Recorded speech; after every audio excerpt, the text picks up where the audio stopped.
এই রাম মন্দির ইস্যুতে একটি কর্মসূচিতে সনাতনী সমাজের পক্ষ থেকে একটি বক্তব্য যে ভদ্রমহিলার, সেটি অনেক বেশি এখনকার সময় যেটা বলা হয় ভাইরাল, কিংবা এটি অনেক বিতর্কেরও জন্ম দিয়েছে, একটি আলাদা প্রদেশ অন্য কিছু। কিন্তু যে ভাষায় তিনি কথা বলেছেন, যে কথাগুলো বলেছেন, সেটি আসলে স্পষ্টতই রাষ্ট্রের বিরুদ্ধে যায়। সেই জায়গা থেকে আপনার কাছে প্রশ্ন, যে এমন একটা ইস্যুতে এমন বক্তব্য দেওয়ার পর আমরা যদি আমাদের প্রতিবেশী দেশের কথাও ধরি, সেখানে যদি কোনো সংখ্যালঘু সম্প্রদায়ের কেউ এমন বক্তব্য দিতেন, তাহলে আসলে তার কি কি আইনি প্রক্রিয়ার মধ্যে দিয়ে তাকে যেতে হতো, কিংবা এর বাইরেও কি কি সমস্যা তিনি ফেস করতেন, তা আমরা সহজে অনুমান করতে পারি। কিন্তু এখন পর্যন্ত এই ভদ্রমহিলার বিরুদ্ধে এমন বক্তব্যের পরেও কোনো ব্যবস্থা না নেওয়া, কিংবা কোনো ধরনের দৃশ্যমান কোনো পদক্ষেপ না নেওয়া, এটা কি আসলে এক ধরনের যে উস্কানি না দেয়া, আচ্ছা যা বলেছে পরিস্থিতি শান্ত থাকবে, এটা তাহলে কি আর আইনের শাসনটি থাকলো, রাষ্ট্রের বিরুদ্ধে কথা বলে কেউ পার পেয়ে যেতে পারে? আমি আপনাকে বলেছি, ধরুন এখানে ইসকন, বেসিক্যালি ইসকনের কোনো অস্তিত্ব আছে? ইসকনকে নিয়ে যে লঙ্কা কাণ্ডটি চট্টগ্রামে ঘটল, আমি আপনাকে বলি, বাংলাদেশে আমরা ছোটবেলার প্রথম যে পূজার সাথে পরিচিত হই, সেই পূজাটা স্কুলে, হাই স্কুলে, ক্লাস 6-এ হাই স্কুলে আমরা দেখলাম একটা সরস্বতী পূজা হয়।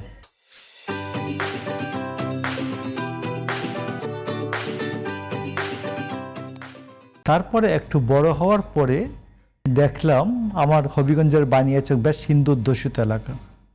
এরপরে আমরা দেখলাম যে বর্ষাকালে আশ্বিনের মাসের দিকে সেইখানে দুর্গার প্রতিমা নিয়ে যায় নৌকা দিয়ে, দ্বিতীয় পূজা।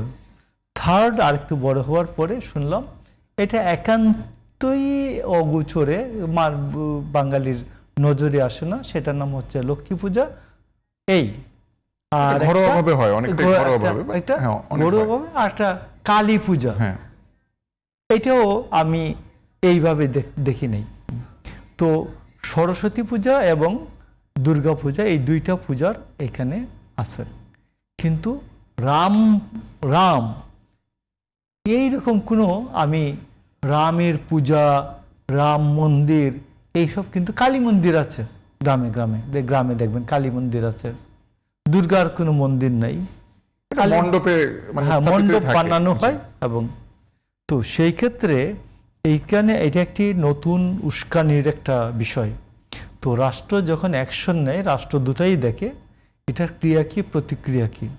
এখানে কেউ কেউ এটাকে রামের নামে এখানে, এবং রাম বেসিক্যালি পশ্চিম বাংলায় তো রামের কোনো অস্তিত্ব নেই, পশ্চিম বাংলায় রামের কোনো অস্তিত্ব নেই, এটা দক্ষিণ ভারতের দিকে অনেকটা রাম।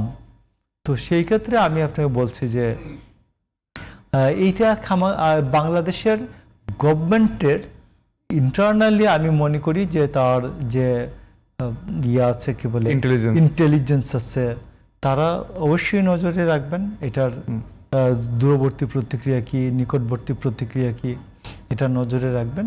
আর আমি মনে করি এই টাইপের তৃতীয় শ্রেণীর, চতুর্থ শ্রেণীর কোথাকার একটা আইনজীবী, এটা ক্যামেরা পাগল ভদ্রমহিলা, এটাকে নিয়ে এত নজর দেওয়ার কিছু নাই। আমি মনে করি যে এইটুকুনি গভর্নমেন্ট, এবং আমি মনে করি গভর্নমেন্ট সতর্ক থাকবেন না। তবে একটা এটাও তো ঠিক যে উনি যদি ব্যক্তিগতভাবে এটি কোথাও বলতেন, সেটা একটা ব্যাপার, একটা বড় কর্মসূচি, সেখানে তো লোকজনও ছিলেন, এবং একটি কর্মসূচি, তিনি যেটার জন্য ধরা যেতে পারে সেটা হচ্ছে তিনি বলেছেন জয় বাংলা, জয় বঙ্গবন্ধু। তো এটা জয় বাংলা আওয়ামী লীগের ব্র্যান্ডেড স্লোগান, জয় বাংলার জন্য তাকে ধরা যেতে পারে, জয় বঙ্গবন্ধুর জন্য ধরা যেতে পারে।